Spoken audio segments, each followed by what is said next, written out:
Sacramentians! Kamusta kayong lahat? Kamusta ang inyong mga pamilya? At kamusta so far ang inyong mga 2021 goals? Good morning to all of you, and I would like to welcome you to another episode of our monthly wellness webinar brought to you by the Center for Guidance Services.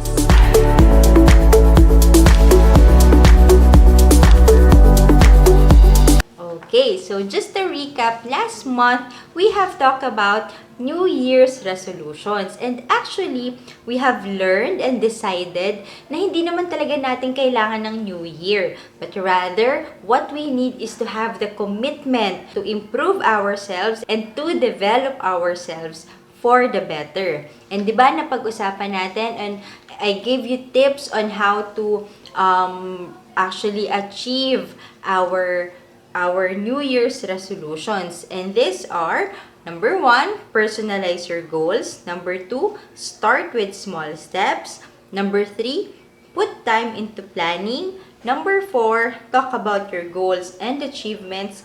And number 5, think of this as a process. So for this month, I'm going to share with you more helpful tips on how to actually achieve our goals for this year, and specifically how to manage our time wisely so that we can be more productive and we can better use or better make use of our time in achieving all our goals.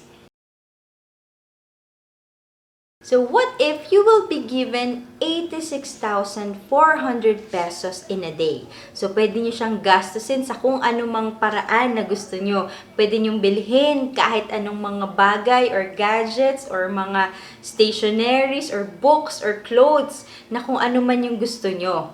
And or pwede nyo naman siyang gamitin. Pwede nyo gamitin yung pera na pang for trip or kung ano pa yung mga activity na wish nyong gawin. But the catch is, you will have this 86,400 pesos when you wake up each morning. And anuman yung hindi mo magagamit, hindi mo magagastos, ay mawawala pagka 12 midnight. Parang Cinderella, no? Diba? So, how are you going to actually spend this amount of money? Actually, my dear Sacramentians, we are really given 86,400 each day. Yun nga lang, hindi money, but we are given 86,400 seconds in a day. So, sa isang araw, paggising natin, meron tayong this much amount of time in our hands. So, ang tanong, paano mo gagamitin at gagastusin itong time na to na binigay sa'yo sa isang araw? Time is actually one of the most valuable and most precious resources that we have. Actually, our time here on earth is equivalent to our lifespan. So, as long as we have time, we are alive. And as long as we are alive, we still have time. 'Di ba? Kaya nga 'di ba may sinasabi na bigyan mo na ng oras habang may oras, kasi actually that's the reality of our lives. That's the reality of time. Kapag nawala na, lumipas na yung panahon, lumipas na yung araw at lumipas na yung oras, we can never have it back. That's why it's very, very important for us to spend our time wisely and to master time management. Actually, sabi nga nila, time management is equivalent to life management. When we are actually able to manage our time, we can be able to master and manage our life well. And also, when we are able to manage our time wisely and effectively, it can reduce our stress. So, di ba, napapansin natin, yun yung cause kadalasan ng burnout yung ang daming ginagawa, hinahabol mo yung oras, napakaraming deadlines, tapos natatambakan ka kasi nagka-cramming ka, di ba? Ang result nun is stress. So, if we are able to master or to manage our time wisely, we can reduce our stress, mamamanage natin yung mga activities natin, and of course, we can have more time in relaxation and resting. Also, when we are able to manage our time wisely, we can be more healthy. Dahil nga katulad ng sinabi ko kanina, pag natatapos natin ng maaga or mas mabilis yung mga kailangan nating gawin, either in school, at home, or yung mga extracurricular activities natin, we can still have more time to do the things that we want, 'di ba? Katulad ng ating mga hobbies, ating mga sports, and also we can spend more time in taking care of ourselves and of course in sleeping and resting. And with time management, we will be able to do more work with less effort. So narinig niyo na ba yung kasabihan na don't just work hard, but work smart. So, kahit ako si Ma'am Josine, personally, I'm always reminding myself not just to work hard, but to work smart. Ano bang ibig sabihin nun? That means we can do more, we can accomplish more in a short period of time because we are able to manage our time and all our activities effectively. So, dahil mas focus tayo, mas nagko-concentrate tayo sa mga ginagawa natin, mas nasisigurado nating natatapos yung mga gawain natin at mas namamanage natin yung ating oras at ang ating mga activities. Kaya hindi talaga tayo na stress. So, I'm going to give you 4 strategies for time management. Number 1 is time blocking technique. So, meron na ba kayong mga daily schedule? So, pag sinabi nating daily schedule, it's a timetable na nakalagay doon anong oras ka magigising, anong oras mo gagawin yung homeworks mo, anong oras ka a-attend ng online classes, anong oras ka kakain, anong oras ka manonood ng Netflix, what time are you going to spend time sa social media. Alright, so basically, that's time blocking technique. You're going to allot a specific time block, or you're going to allot a specific time or an hour or more to a specific activity. So, the idea here is you plan out all your activities in a day or in a week, and then you're going to allot a specific time or a specific time block to that specific activity, and it will actually help us to focus on our task more. So, for example, magsa-start ka ng online classes ng 9 a.m. So, you're going to allot 9 a.m. to 10 a.m. to your English subject. And so, dapat yung 9 to 10, allotted lang siya, specifically, concentrate ka lang for your English subject. At dahil mas focus ka dun sa subject na yon, di ba, you can ensure that you will be able to finish all your tasks for that specific subject. Another thing about time blocking technique is that you have to be specific in the activity or in the plans or the things that you want to do in a day. So, dapat alam mo na talaga kung ano yung mga gusto mo or ano yung mga kailangan mong gawin sa araw na yon. At syempre, dapat committed ka, ibigay yung oras na yon, yung dinedicate mong time block na yon for that specific activity. And also, you have to balance your activities. What do I mean by that? You have to allot specific time for your online classes, for your requirements, sa paggawa ng mga assignments, and also a lot time in spending time for your family, and also spend time or a lot time in taking care of yourself. So, the idea here is to balance your activities in a day. Actually, if you will do this time blocking technique, mag-aalat ka ng mga specific time on your specific activities, you can discover that you have a lot of free time pala, 'di ba? Akala mo kulang ang oras, pero kapag nag-designate ka or nag-dedicate ka ng isang time block on your activities, on the requirements that you need to do, you can discover na mas marami ka pa palang free time, 'di ba? Minsan akala natin ganun kulang ang oras, puyat tayo palagi, 'di ba? But actually hindi lang natin na ma-manage ng maayos yung oras natin. So I suggest you to allot specific time on a specific activity para malaman mo ano ba talagang mga activities yung mga nagagawa mo sa isang araw. Time management strategy number 2 is Pomodoro Technique. This time management system breaks down your time into 25-minute blocks separated by 5-minute breaks. So kung sa time blocking technique ang kailangan mo ay timetable, for this Pomodoro technique, what you need is a timer. So ito yung gagawin mo. You have to allot or you have to focus on a specific task for 25 minutes. So yung timer mo, pwedeng cellphone ang gamitin or any clock, okay, any timer that you can use. Set it to 25 minutes and you have to focus on a specific task, for example, on your research or on your thesis, diba? Allot 25 minutes and you have to focus and concentrate on finishing that task. And then after 25 minutes, rest for 5 minutes. Okay, so 25 minutes work and then 5-minute break or 5-minute rest. And then after that, 25 minutes of work ulit. And then after that, 5 minutes of rest. So for one interval, ang tawag doon ay Pomodoro.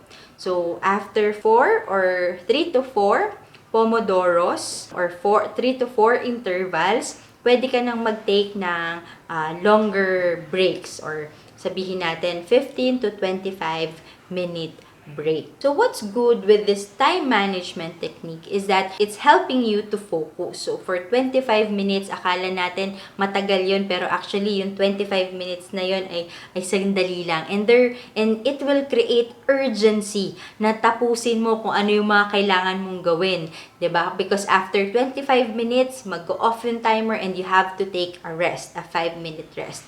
And also, it also highlights the importance of rest. 'Di ba? Of course, especially right now that we are on an online setup, lagi tayong nakaharap sa laptop and our computers and it can cause or create strain in our eyes. So, kailangan talaga natin ng mga rest in between our work. So, yung 5 minutes na yon, pwede mong gamitin, drink water, have a light snack, stand up, stretch. Okay, so talagang ini-stress or hina-highlight ng Pomodoro Technique yung kahalagahan ng taking break or taking rest. And actually, if you can do this Pomodoro Technique in a day, you can discover na mas marami kang magagawa, mas marami kang matatapos. Pero at the end of the day, you will feel less tired, 'di ba? Compared sa pag tinodo mo na ginawa mo lahat ng sabay-sabay yung mga kailangan gawin. But if you will do this technique, this Pomodoro technique, or you can do more, you can finish more tasks, but feeling less tired. Time management strategy number 3 is Eisenhower Matrix. So this technique will make you think about the task and activities you have now. The idea is you're going to list down all the things you have to do in a day and then make a 4-part matrix. So for this technique, kailangan mo ulit ng isang table. This table has 4 parts or 4 boxes. The first box is the do first box. So, ito yung mga kailangan mong gawin urgently and importantly. So, yung mga task mo, you have to identify, urgent ba sila? Important ba sila? Not urgent or not important. So, kung ang task mo ay urgent, ibig sabihin deadline na, kailangan mo na talaga siyang tapusin dahil mamaya na ipapasa, mamaya na ang submission. Okay, so that's urgent. And if it's important, ikaw lang yung makakagawa, importante yan for your grade, importante yan for your life. Alright, so you put it in the first box, dun sa do first box. So, the second box is the do later box. Ito naman yung mga task na not urgent. So, hindi pa naman agad-agad ang submission. Okay? So, for example, pwedeng next week pa yung submission, next week pa yung deadline, but still important for your grades.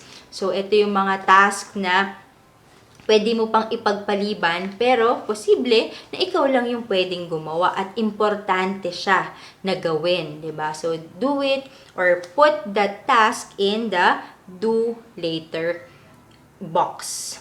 The third box is the delegate box. So, ang ilalagay mo dito is yung mga task na urgent. So, kailangan na siyang magawa, kailangan na siyang matapos. However, urgent man siya, but it's not important. Or sabihin natin na baka may ibang pang tao na pwedeng gumawa nun at pwedeng magtapos nun. 'Di ba? So, it's urgent, it needs to be done urgently, but it's not really important for you to do it. So, put it in the third box, the delegate box.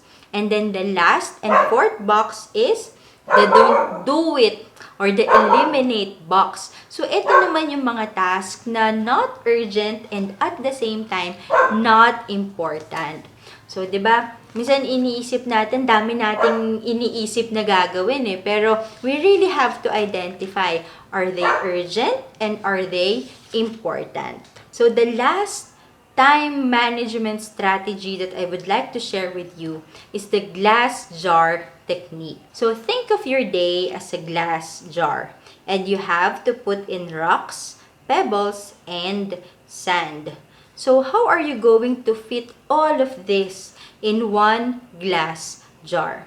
So, actually, these rocks, pebbles, and sands are representations of the task that you need to do. So, sa isang glass jar, paano mo pagsasama-samahin para magkasya silang lahat sa isang glass jar? So, you have to think of your task this way.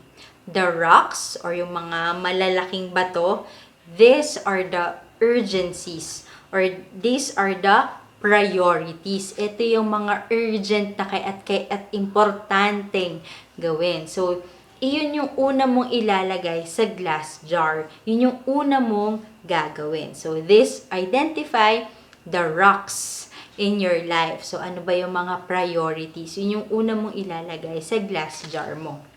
The second is the pebbles. So, these are the urgencies.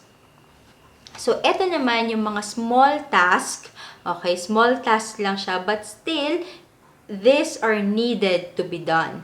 Okay, at importante rin siyang magagawa. So, parang kahawig siya or katulad siya nung do later na dun kanina sa Eisenhower Matrix. 'Di ba? So, these are pebbles. So, ito naman yung mga second priorities mo. And then the third is the sand. And these are the distractions. Ito naman yung mga maliliit na bagay, okay, na pwedeng meron, pwedeng wala, and usually, these are just distractions on our day, di ba? Yung mga maliliit na bagay na pag yun yung inuna natin, di ba? Less na yung magagawa natin. So, again, fill your glass jar first with the rocks, your priorities. Second, your pebbles, the urgencies. And lastly, your sand or the distraction. So, other time management strategies that I find useful and personally, ginagamit ko din siya bilang isang guidance counselor, bilang isang estudyante sa MA, and bilang isang tao, bilang isang nanay. Number one is the productivity journal. So, I have my own planner and I list down all the things that I have to do. Okay? Mga to-do list natin, and then I try to check it off each task one by one. So, kapag ginagawa ko kasi yun, nililista ko lahat ng mga kailangan kong gawin, nakikita ko alin dito yung importante, alin dito yung kailangan kong unahin, at alin dito yung pwede kong gawin sa susunod or mamaya pa. So, make a to-do list or have a productivity journal, productivity notebook.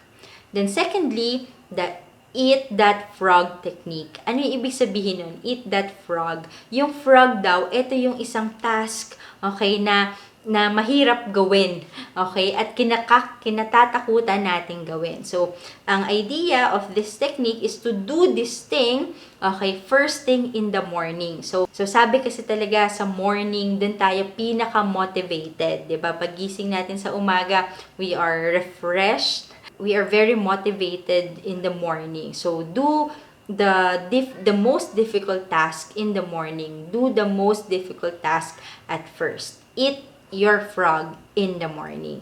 And then lastly, what I could also suggest to all of you, my dear students, is to lessen your distractions sa social media. So there are a lot of apps or applications or programs that you can install and you can download and install in your cell phone para 'di ba makapag-focus kayo and makapag-concentrate. These applications will actually limit your time in social media and also malilimit din yung paggamit nyo ng inyong mga mobile games. So again, the time management strategies that I shared with you for this wellness webinar are the time blocking technique, the Pomodoro Technique, the Eisenhower Matrix, and the glass jar technique. So in conclusion, my dear Sacramentians, time is very valuable. Time is very precious. Sabi ko nga kanina, 'di ba? Ito yung isang bagay na kapag lumipas na, hindi na natin mababalik. And actually, how we manage and spend our time will greatly affect all the other aspects in our lives, such as of course our studies, our work, our personal life, our health, our social relationships, our relationship with our friends and families, 'di ba? Kasi when we are able to manage our time wisely and properly, again, sabi ko kanina, we can have more time in doing the things that we love, in doing our hobbies, in exploring our strengths, in developing our talents, and in spending time with our friends and families. And of course, when we do not manage our time well, and when we do not manage our time wisely, we can feel burdened, stressed out, and yun nga yung tinatawag nilang burnout. But of course, I know that this can be easier said than done. 'Di ba? Madali lang siyang sabihin na gusto kong matutunan at gusto kong gawin yung mga time management techniques na tinuro ni Ma'am Josine.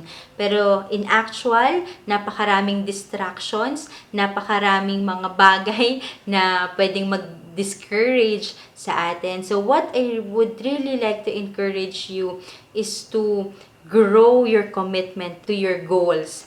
Grow your commitment to your decision to do this time management. Kasi kung wala yung commitment na yon, wala yung willingness natin to sacrifice and to discipline ourselves, talagang mahihirapan tayo at masistress lang tayo at mababurnout lang tayo. So please, Sacramentians, reflect on the things that I've said. Reflect on your life right now. 'Di ba? Ito ba yung mga ito yung mga activities mo ba ngayon?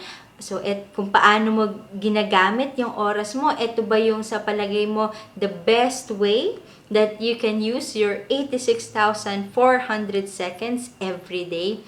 So, think about these things and I'm hoping that you can make the decision to choose yourself, that you can make the decision to be productive, and I'm hoping, my dear Sacramentians, that you can make the decision to choose yourself, to choose your dream, and to always choose your goals. That's it from me for this monthly wellness webinar, time management techniques. I'm hoping that you have learned a lot.